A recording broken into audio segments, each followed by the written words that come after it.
पुढील कार्यक्रम प्रसारित करणारे आहेत जॉयस्मेर मिनिस्ट्रीचे मित्र आणि भागीदार.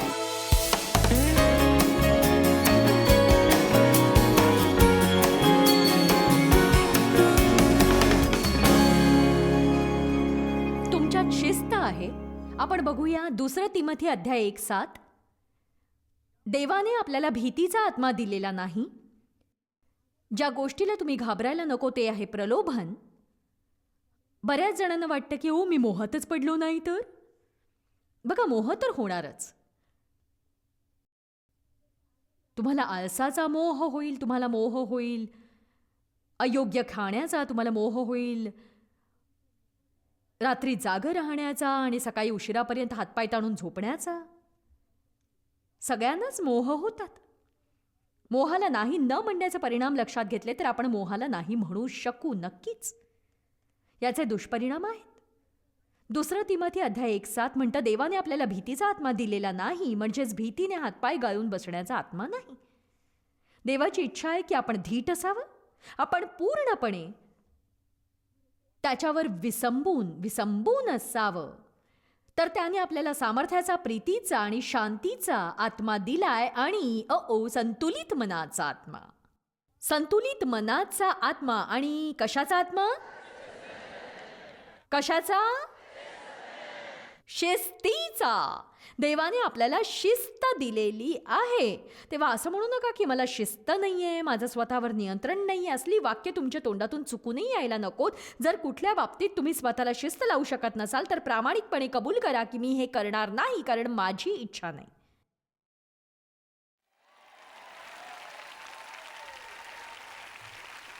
बघा, सगळेजण टाळ्या वाजवत नाहीयेत.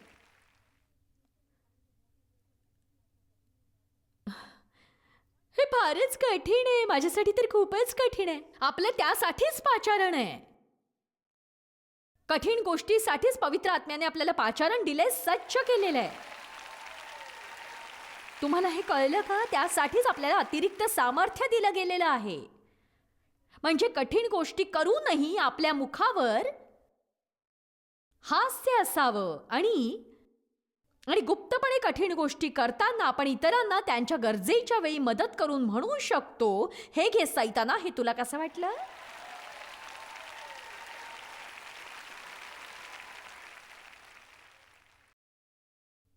आपण हे समजून घ्यायला हवं की देवाची आज्ञा मोडण्याचे दुष्परिणाम असतात.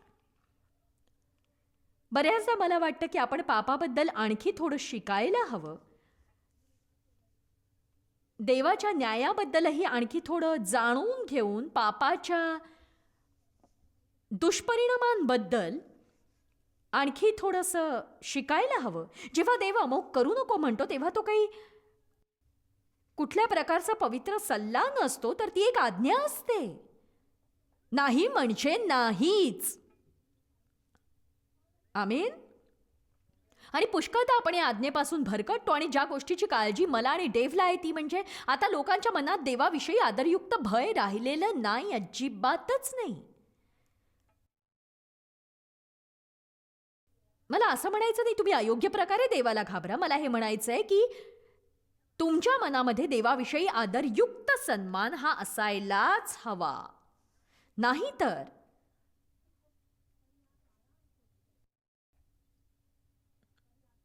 तर मग परिणाम भोगा.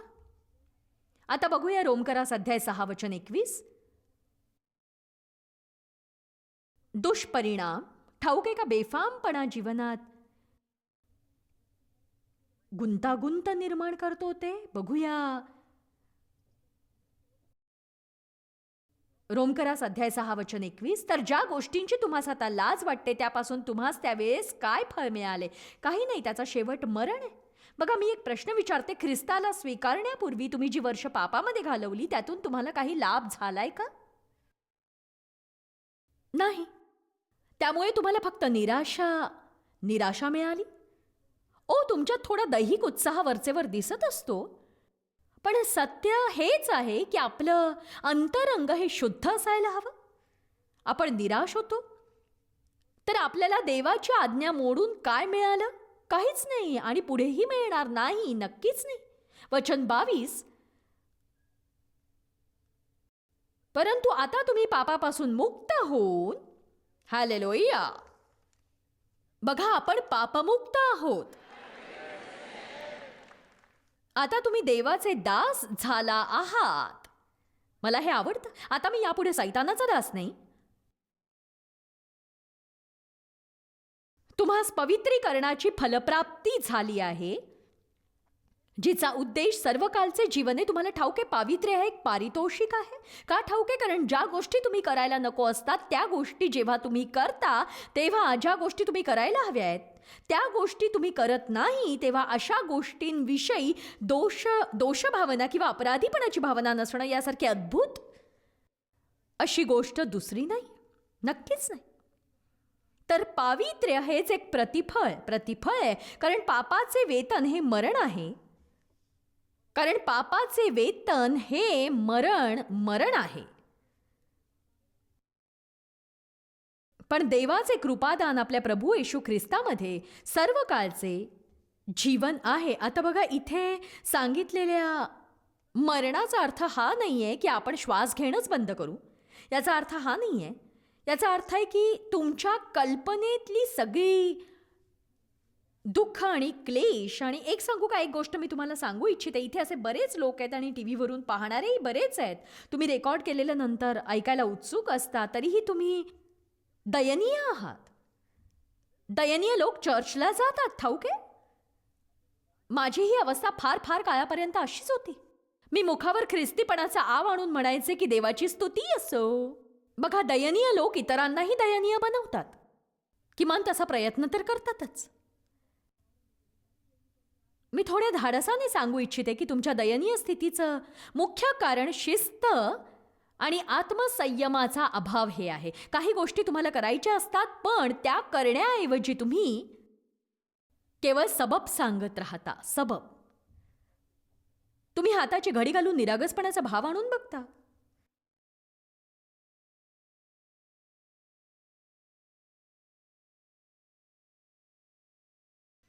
मी तुम्हाला निराश तर करत नाहीये ना. मी तुमच्या वर्मावर जरा घाव घालत होते, पण तुमचे अपराधी चेहरे पाहवत नाहीयेत. नाही, ते तुमच्या मनात मुरू द्या. बरेच जण दयनीय आहेत. याचं कारण हेच आहे की तुम्ही आपल्या जीवनात जे करायला हवं ते करायचं टाळलंय, पण त्यात बदल करणं कठीण नाहीये. यासाठी तुम्हाला गरज आहे थोड्या शिस्तीची आणि देवाबरोबर वेळ घालवण्याची.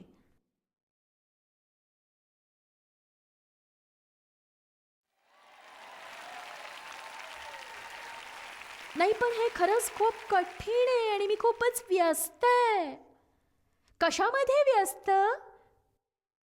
दयनीय करणाऱ्या गोष्टींमध्ये.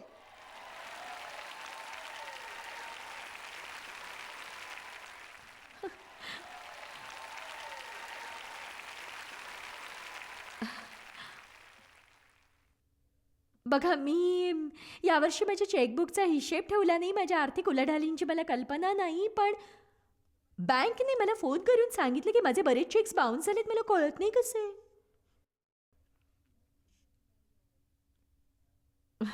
बघा, आता याविषयी काय म्हणायचं.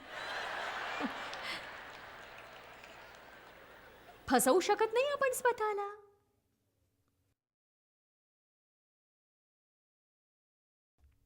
आपल्या घरात वस्तूंचा ढीग असतो. कुठली वस्तू कुठे आहे ते माहीत नसतं आणि मग ती हवी असेल तेव्हा आपण नवीन घेऊन येतो. जुनी सापडतच नाही.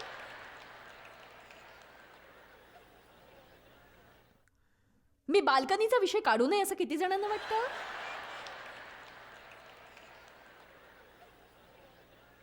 चला, किती जणांना वाटतंय की मी सत्य तेच सांगते? मला तुम्ही आवडता म्हणून मी हे शिकवते. आज मला तुम्हाला डिवचायचं आहे.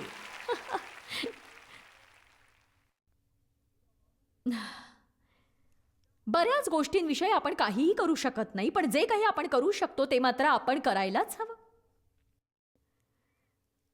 आणि मी सांगते की 60 किंवा 75% किंवा त्याहीपेक्षा जास्त प्रमाणात तुमच्या सगळ्या समस्या अगदी सहजपणे सुटू शकतात जर तुम्ही दिवसातला फक्त अर्धा तास खर्च केलात तर. प्रभू, मला तुझी गरज आहे.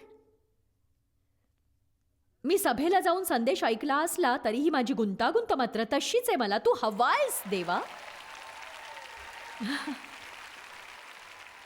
प्रभू, तू मला बदललं नाहीस तर मी कधीही बदलणार नाही, कधीही नाही.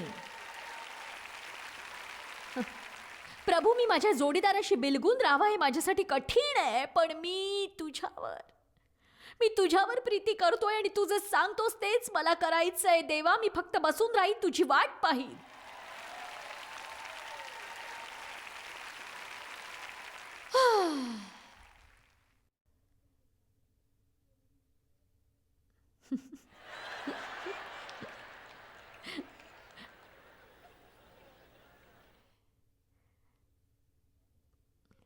का हसलात बरं तुम्ही? तुम्हाला याची गरज आहे?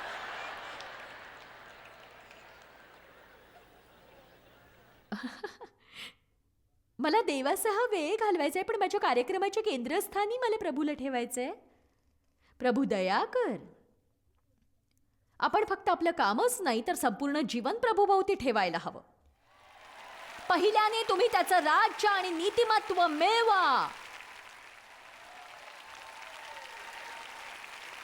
मला पूर्णपणे ठाऊक आहे की तुमच्यापैकी काही जण माझ्यासोबत आहेत आणि माझं म्हणणं तुम्हाला पटतंय. तुम्ही म्हणत असाल की हो, देवाची स्तुती असो, पण एक सांगू का, या क्षणाला कदाचित लाखो लोक टीव्हीवरून हा कार्यक्रम पाहतायत आणि तुम्ही खूप गोड आहात, तुम्ही चर्चला जाता, पण तुम्हाला इतकंही ठाऊक नसेल की तुम्ही ख्रिस्ताद्वारे देवासोबत अगदी जवळचं नातं ठेवू शकता.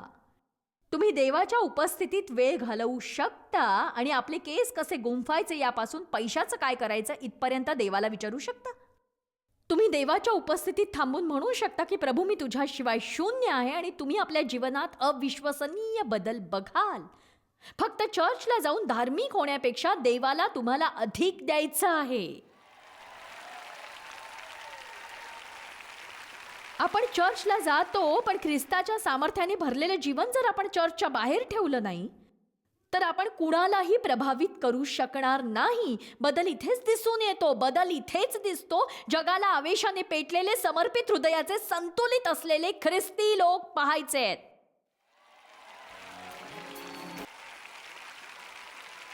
ज्यांच्यात शिस्त आणि आत्मसंयम असतो. केवळ शिस्ती अभावी वाया जाणारी गुणवत्ता पाहिली की मनाची अगदी कालवाकालव होते. बघा, घोड्याला जर तुम्ही लगाम घातला नाही तर तो वाटेल तिकडे सैरभैर पळत सुटेल. आणि बघा, कोणताही धबधबा योग्य दिशेशिवाय ऊर्जा देऊ शकत नाही.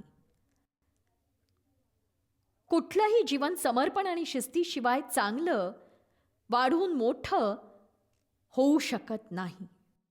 मी अनेक वर्ष शिकले. मी माझा 80% वेळ माझ्या 2 सर्वोच्च दानांसाठी देते. कारण तुम्ही प्रत्येक गोष्ट सरस करू शकत नाही हे लक्षात घ्या. तुमच्यापैकी अनेकांचे प्रकल्प अपुऱ्या अवस्थेत पडलेत आणि त्यामुळे अनेकांभोवती नैराश्याने आपला विळखा घट्ट आवळलेला आहे. तुम्हाला घरी जावंसही वाटत नाही कारण तुम्हाला तुमची अर्धवट प्रकल्प बघायची नाहीयेत. चला आता एकाच गोष्टीवर लक्ष केंद्रित करा. जे हाती घेता ते पूर्ण करा. जे तुम्हाला करायचं असतं त्यात झोकून द्या. तुमचं कृपादान काय आहे ते ओळखा आणि त्यानुसार करा. जे मी करायला हवं ते करण्यासाठी मी किती गोष्टींना नाही म्हणते याची थोडी तरी कल्पना आहे का तुम्हाला? कदाचित तुम्हाला नसेलही. बघा, कारण प्रत्येक जण व्यस्त असतो, अगदी व्यस्त. कसे आहात तुम्ही? व्यस्त. 6 महिने दिसला नाहीत, खूपच व्यस्त आहे. व्यस्तच आहे मी. पण फलदायी आहात का? देवाने व्यस्त होण्यासाठी नव्हे तर फलदायी होण्यासाठी बोलवलंय आपल्याला. दोन्हीत फरक आहे. घरी जाऊन स्वतःशी चर्चा करा. कधी तुम्ही स्वतःशी चर्चा केली आहेत का? मी नेहमी स्वतःशी चर्चा करते. एके दिवशी मी सेंट लुईस सोडलं आणि 7 दिवसांसाठी स्वतःशी चर्चा करायला अशीच निघून गेले. माझ्या जीवनात बरीच गुंतागुंत होती, पण जर तुम्ही शांत राहून देवाची वाट पाहिलीत तर तुमच्या जीवनात काय चुकतंय ते तो दाखवेल. त्याच्याशी बोला. तुम्ही त्याला विचारा काय करायला हवं. लोकांना विचारणं थांबवा. चला आता आता बघूया शिस्तप्रिय व्यक्तीची गुणवैशिष्ट्य. त्यासाठी एक चाचणी घ्यावी लागेल. सर्वप्रथम, एक शिस्तप्रिय व्यक्ती गरजेपेक्षा जास्त करते. ती नेहमी गरजेपेक्षा अधिक करते. त्यांची प्रत्येक गोष्ट ही वेगळी असते आणि ती व्यक्ती कामावर लवकर पोहोचते.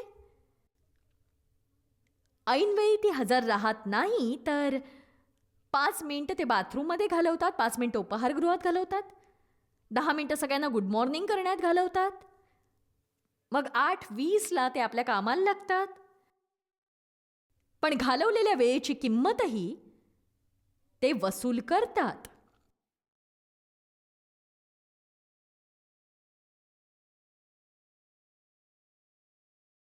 फारसे खुश दिसत नाही आहात तुम्ही मला. मी समजू शकते, हे दोष दाखवतं. तुम्ही म्हणाला, आता मला हे करायचं असेल तर मला घर लवकर सोडावं लागेल. याचा अर्थ मला लवकर झोपावंही लागेल, लवकर उठावंही लागेल. हे फारच कठीण आहे. बघा, जी व्यक्ती आज प्रभूसमोर असा निश्चय करील की ती प्रभूसाठी उत्कृष्ट जीवन जगण्याचा प्रयत्न करील, तेव्हा ती व्यक्ती एका वर्षानंतर इथे येईल तेव्हा कोणीही हे सांगू शकेल की त्या व्यक्तीचं जीवन बदललंय आणि ते पूर्णपणे आणि लक्षणीयरित्या बदलेल. आपली समस्या आहे उदासीनता. मत्तय अध्याय 25. 10 कुमारिका, 5 मूर्ख, 5 शहाण्या. त्या सगळ्याजणी वाट पाहत होत्या वराची. आणि हे आपण ख्रिस्ताची वाट पाहण्याबरोबरीच आहे. आणि ज्या मूर्ख कुमार्या होत्या त्यांनी अधिक घेतलं नाही. 5 शहाण्या कुमारींनी फक्त आपल्या दिव्यांमध्ये पुरेसं तेल न घेता अतिरिक्त तेलही त्यांनी घेतलं. पुढे काय झालं? वर येण्यास उशीर झाला, अपेक्षेपेक्षा जास्त उशीर झाला आणि मूर्ख कुमारींचे तेलाअभावी दिवे विझले. मी तुम्हाला एक सांगू का? तुम्ही देवासह वेळ घालवला नाही तर तुमचे दिवे विझतील, तुमचं तेल संपून जाईल. तेल हे पवित्र आत्म्याचं प्रतीक आहे आणि आपल्याकडचं तेल संपता कामा नये. त्यांच्या बाबतीत घडलेलं अनेकांच्या बाबतीत घडतं. मूर्ख कुमार्या ज्यांचे दिवे जाऊ लागले त्या शहाण्यांकडे जाऊन म्हणाल्या, आम्हाला थोडंसं तेल द्या. नाकर्ते लोक नेहमीच कष्टाळू लोकांकडून मदतीची अपेक्षा करतात. इतरांकडे असलेल्या गोष्टींचा हेवा बाळगू नका, कारण त्यांनी जे कष्ट घेतले ते तुम्ही घेतलेले नाहीत. तुमचा नाकर्तेपणा दूर सारून कर्तव्य बजावा.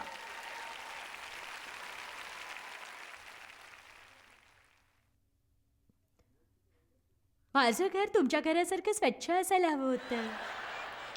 मग करा स्वच्छ. मी कर्जमुक्त झालं तर इतकं बरं होईल. हो, मग वस्तू विकत घेऊ नका आणि बिलं भरा. हो, पण मी तसं केलं तर मला बराच काळ कुठलीच वस्तू विकत घेता येणार नाही.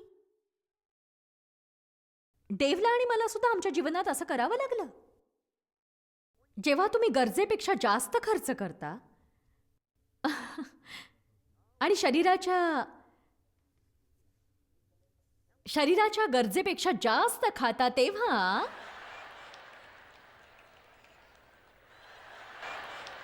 हो, प्रभू तुला वाटतं हिचं पोट भरलं नाही का?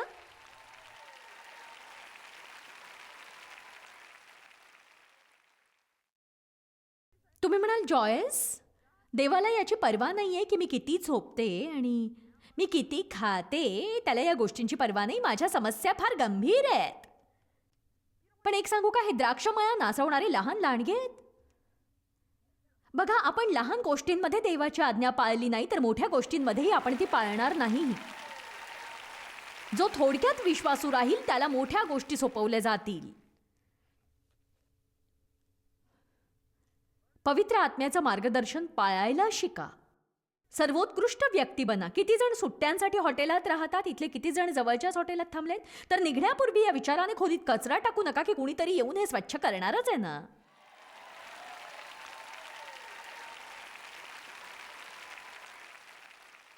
मला असं नाही म्हणायचं तुम्ही बिछाना नीट करावा आणि कचरापेटी नेऊन रिकामी करावी आणि कपडे धुवावेत, पण घाण करू नये. आम्ही बऱ्याचदा हॉटेलमध्ये थांबतो तेव्हा तिथून बाहेर पडण्यापूर्वी आम्ही खोलीतला प्रत्येक दिवा हा मालवतो. का? कारण मला वाटतं की मी त्या हॉटेलची मालक किंवा मॅनेजर असते तर मलाही ते आवडलं असतं. मग आपण काय, इतरांशी आपण तसंच वागावं जशी आपली अपेक्षा असते की इतरांनी आपल्याशी वागावं. छोट्या गोष्टी. बऱ्याचदा आपल्या भोवती हलक्या दर्जाचं जीवन पाहून आपण इतक्या हलक्या दर्जाचं जीवन जगतो की दर्जेदार जीवन काय आहे ते पुन्हा शिकण्याची वेळ येते आपल्यावर. आम्ही आमचं सेवा कार्य सुरू केलं तेव्हा आठवत नाही किती वर्षांपूर्वी, बरीच वर्ष झाली. किती वर्ष झाली शार्लेट ठाऊक आहे? 26 कदाचित. आणि त्याआधी 10 वर्ष मी शिकवतच होते, तर मी खूप वर्षापासून वचन शिकवतेय. 3 गोष्टी देवाने आमच्या मनात घातल्या आणि तो म्हणाला, जे काही कराल ते सर्वोत्कृष्ट करा. तसं करता आलं नाही तर करू नका. एक दर्जेदार व्यक्ती बना. जे इतरांना सांगाल ते तुम्हीही करा. भांडण दूर ठेवा. तुमच्या जीवनामधून, तुमच्या घरामधून आणि तुमच्या सेवेमधून. तरच मी यश देईन. हे फारसं कठीण नव्हतं. आम्ही त्या सगळ्या गोष्टी करण्याचा प्रयत्न नेहमी केलाय. आम्ही वाईट वागलो नाही. तुम्ही म्हणू शकता की आम्ही यशस्वी आहोत.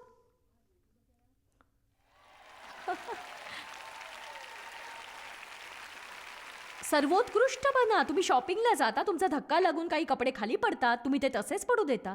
ते उचलून पुन्हा नीट ठेवायला हवेत तुम्ही. आणि यापेक्षा पुढची पायरी, तुमचा धक्का न लागता खाली पडलेली एखादी वस्तू उचलून तुम्ही ती योग्य ठिकाणी ठेवली तर काहीही हरकत नाही. तुम्ही तुमचं सामान ज्या ट्रॉलीत ठेवता, ती छोटीशी ट्रॉली किती जण पुन्हा जागेवर नेऊन ठेवतात सांगा मला? ठीक आहे. बघा, मला 2 वर्ष लागली ती सामानाची ट्रॉली पुन्हा जागेवर ठेवायला शिकण्यासाठी. 2 वर्ष मी सबबी देत होते. खूप थंडी आहे, खूप गरम होत आहे, मी खूपच घाईत आहे. आणि बघा, ते त्या ट्रॉलीविषयी नव्हतंच. देव मला शिकवू पाहत होता सर्वोत्कृष्ट कसं बनायचं. चला, मी इथे कुणाशी तरी बोलतीये. बघा, यासाठी शिस्तीची गरज आहे, आत्मसंयमाचीही गरज आहे. मीच ते का करू? कुणीही करत नाहीये. बघा, कुणीच तसं करत नाही, म्हणूनच तुम्ही करायला हवं. आपण जगाचा प्रकाश आहोत. चला, आपले दिवे पेटवा. जगामध्ये जा आणि जगातला अंधार दूर करा. मी एका दुकानात गेले आणि तिथून मी 2 जोड जोडे आणि एक पर्स विकत घेतली आणि मी तिथं 2 पर्स पाहिल्या ज्या माझ्या जोड्यांना शोभत होत्या. तरी मी शेवटी एकच पर्स आणि जोड्यांचे 2 जोड विकत घेतले. मी ठरवलं 2 पर्स घ्यायच्या नाहीत. आणि घरी आल्यावर मी बघितलं त्या मुलाने चुकून 2ही पर्स दिल्या होत्या आणि पैसे एकाचेच घेतले होते. आणि मला देवाला आवडणारी सर्वोत्कृष्ट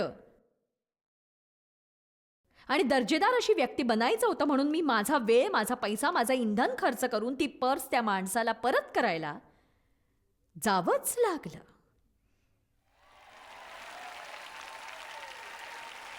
पण काय होतं सांगा, जेव्हा आपण योग्य करतो तेव्हा देव प्रतिफळ देतो.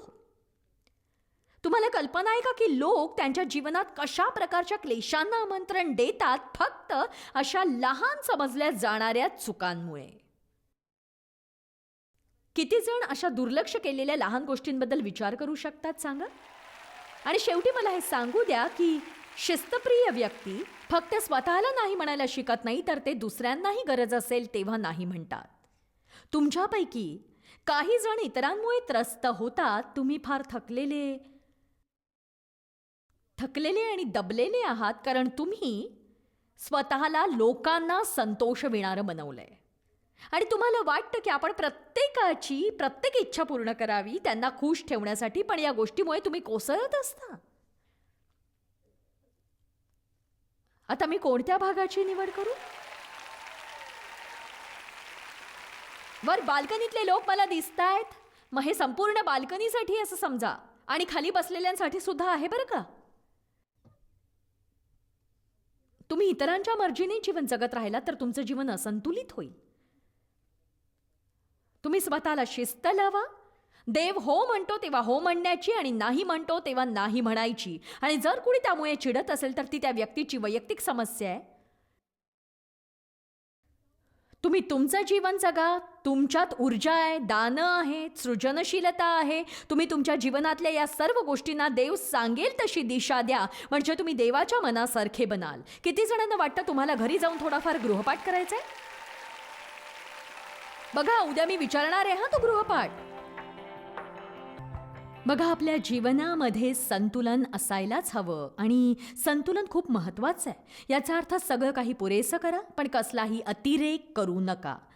आज सादर आहे 4 सीडींची ऑडिओ मालिका, जी तुम्ही मागवावी अशी माझी मनापासून विनंती आहे. मी असं म्हटलं कारण या विषयाविषयी खूप लोक म्हणतात, ओ मला याची गरजच नाही. आणि बऱ्याच जणांचं तसंच असतं. कदाचित तुम्ही अशा व्यक्तींपैकी असाल जे म्हणतात, इतरांसारखं बनण्याचा प्रयत्न करून करून मी थकले, मला स्वतःसारखं बनायचं आहे. तर हे दोन्ही विषय मिळवून तुमच्या जीवनाचा स्तर खूप उंचावतील एवढं मात्र निश्चित. जॉयस्मायर मिनिस्ट्रीज करता तुम्ही खूप मौल्यवान आहात. आम्हाला तुमचं कौतुक आहे आणि जगभरामध्ये हे सेवा कार्य शक्य करण्याकरता आम्ही आमच्या मित्रांचे आणि पार्टनर्सचे आभारी आहोत. आम्ही एकत्रितपणे भुकेल्यांना खाऊ घालतो, गरिबांना वस्त्र देतो आणि राष्ट्रांना सुवार्ता सांगतो. तुमच्या प्रार्थनेच्या विनंती करता आमच्याविषयी आणखी माहिती मिळवा. जॉयसच्या कॉन्फरन्सच्या तारखा पहा आणि ख्रिस्ताची प्रीती जगभरामध्ये पसरवण्याकरता आमचे सहभागी व्हा. याचा सर्व खर्च जॉयस्मॅर मिनिस्ट्रीचे मित्र आणि भागीदार करत आहेत.